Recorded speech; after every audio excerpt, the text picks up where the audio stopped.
Le Bénin installera officiellement son Sénat le 30 juillet 2026, marquant une étape majeure dans sa réforme institutionnelle issue de la révision constitutionnelle de décembre 2025. Réunis en séance plénière vendredi 10 juillet, les députés ont été informés de cette séance inaugurale par le président de l'Assemblée nationale, Joseph Djogbeno. Ce dernier a donné lecture d'une correspondance du président de la République Romuald Wadani datée du 8 juillet, confirmant que l'installation de cette deuxième chambre du Parlement aura lieu avant la fête nationale du 1er août, marquant l'aboutissement du processus engagé avec la réforme de la Constitution.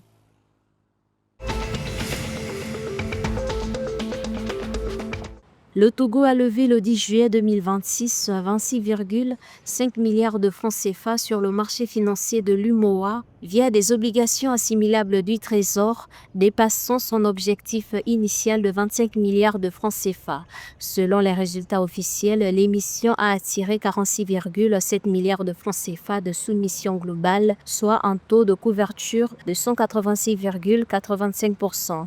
Dans le détail, les obligations assimilables du Trésor à 3 ans, 6,15%, ont mobilisé 15,5 milliards de francs CFA. Les titres à 5 ans, 6,35%, 8,5 milliards de francs CFA et ceux à 7 ans, 6,50%, 2,3 milliards de francs CFA. Cette opération porte à 241 milliards de francs CFA le volume total des ressources mobilisées par le pays en 2026 via le marché UMOA titres.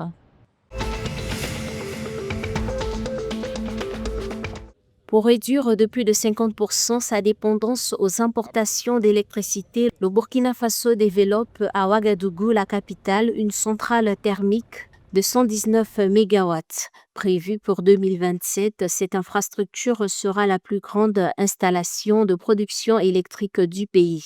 Le projet a franchi une étape majeure avec l'annonce, le 8 juillet 2026, du décaissement par l'Africa Finance Corporation, AFC, d'une première tranche de 60 millions de dollars dans le cadre d'un crédit global de 300 millions de dollars.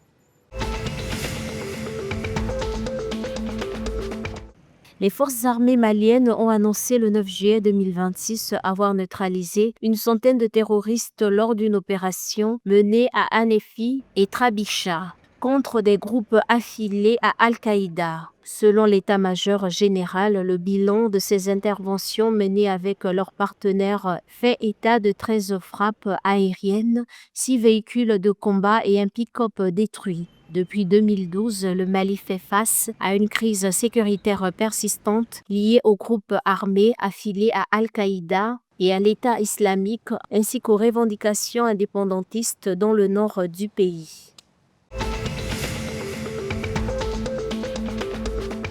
Le Sénégal a survolé le premier tour des éliminatoires de la Coupe du Monde FIBA 2027 en signant 3 victoires face à la Côte d'Ivoire, 85-72, la RDC 89-63 et Madagascar 101-59.